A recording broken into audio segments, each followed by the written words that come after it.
everyone, and welcome to a deep dive into the Lao language. You know I love uncovering these hidden linguistic gems, and trust me, Lao is bursting with them. It really is. I mean, Lao isn't just the official language of Laos.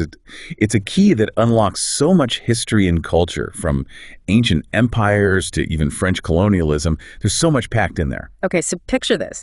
You're at this bustling market in Vientiane, the capital of Laos, and you want to know the price of this beautiful silk scarf. So you point and ask, "Ka?" with a rising tone. But here's the thing. If you accidentally use a low tone, you're not asking about the price anymore. You're asking the vendor if they're stuck. Oh, wow. Okay, so tone really matters there. It's the power of tones in Lao. Just like its Chinese cousins, the melody of your voice can completely change a word's meaning. Like, the language itself is singing. So we know it's tonal, but where does Lao fit in with all the other language families? Think of it this way. Lao belongs to the Tai Kadai family, specifically the southwestern Tai branch, and its closest sibling, that's Tai. They share a common ancestor and have been influencing each other for centuries, almost like two branches growing from the same root. Ah, the Mekong River connection. Speaking of which, we've got over 6 million speakers across Laos and the Isan region of Thailand, so it's a language with deep roots and a wide reach. But here's something that surprised me. Even though it's related to Thai, the writing system is different. You're right, the Lao script isn't quite the same as Thai. While both come from ancient Indian scripts, Lao went through this fascinating simplification process. Simplification. Tell me more. They streamlined it to be more phonetic. Like they said, let's make this writing system make sense. Let's write it closer to how we actually speak. Which, by the way, is great for language learners. It really is. Yeah. You know, a language is more than just its script, though, right? It reflects The people who speak it, their history, their journeys. So true. And speaking of journeys, Lao has been on quite a ride through history. Ready to hop in our metaphorical time machine? I am. Let's do it. Okay, so imagine this.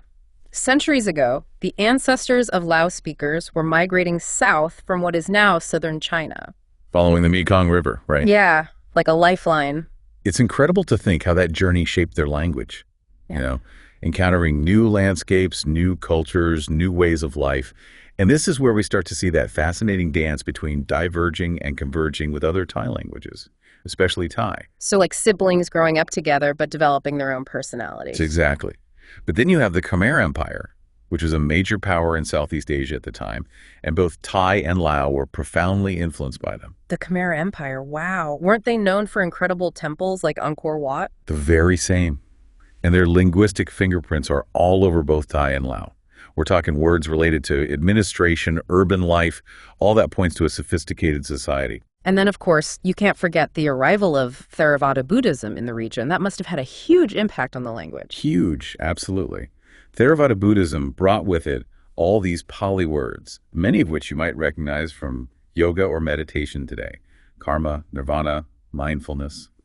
Wow, it's amazing how these ancient words have become so deeply embedded in our modern vocabulary. So we've got ancient Chinese roots, Khmer influences, a sprinkle of Pali. It's like this linguistic tapestry woven from all these different cultures and eras. But let's zoom back into Lao itself for a second. We've been talking about it as one language, but I have a feeling it's not quite that simple. Like most languages, Lao has its own regional varieties, right? Exactly. You can't just say Lao and expect everyone to sound the same, right? Just like English. I mean, sure, we can understand each other for the most part, but it's those regional differences that make things interesting. So if I'm traveling through Laos, what kind of linguistic surprises might I encounter? Well, Vientiane dialect, that's considered the standard. That's what you'll hear on the news and schools, that sort of thing. But you get out of the cities, into the countryside, the mountains up north, the plains in the south. That's where you start hearing some really fascinating variations. Like, how different are we talking here? Just a few words here and there? Or could I end up in a situation where I'm totally lost? Oh, it's not a completely different language. Yeah. But you'll definitely notice it. For example, let's say the word for river. In Vientiane Lao, you'd say Nam Khom. But go up north, and you might hear Hong, or even Nam, but with a slightly different tone. So it's like those soda versus pop maps you see for American dialects. Same idea, but with rivers and tones. Exactly. And it's not just pronunciation either. Vocabulary can change too. Different regions might have their own unique words for everyday objects, or even just simple greetings. Wow, that's so cool. It's like each region has its own little linguistic fingerprint tied to its history and culture. But you know me, I'm always up for more linguistic surprises. Is there anything else about Lao that might surprise our listeners? Well, we talked about Chinese, Khmer, Pali, but there's one more layer to this linguistic cake, and it might surprise you. Let's rewind to the 20th century for a moment, back to the age of colonialism. Ooh, a historical twist. I'm listening. So, Thailand at the time, they were aligning more with English, but Laos went in a different direction. They became a French protectorate. And you can imagine that left a bit of a mark on the language. Wait, are you serious? So I could be sitting in a cafe in Laos, sipping on some café su, and overhear some French words in the mix. Absolutely. Words like bureau, cinema, even baguette. They all found their way into everyday Lao. It's a really cool reminder of how history shapes the way we speak, often in some very unexpected ways. This has been incredible. From ancient migration routes to the echoes of empires and even a little French flair, the Lao language really highlights the power of cultural exchange and adaptation. I couldn't agree more. And as Laos continues to open up to the world, it just makes you wonder, how will all this globalization shape this unique language in the future?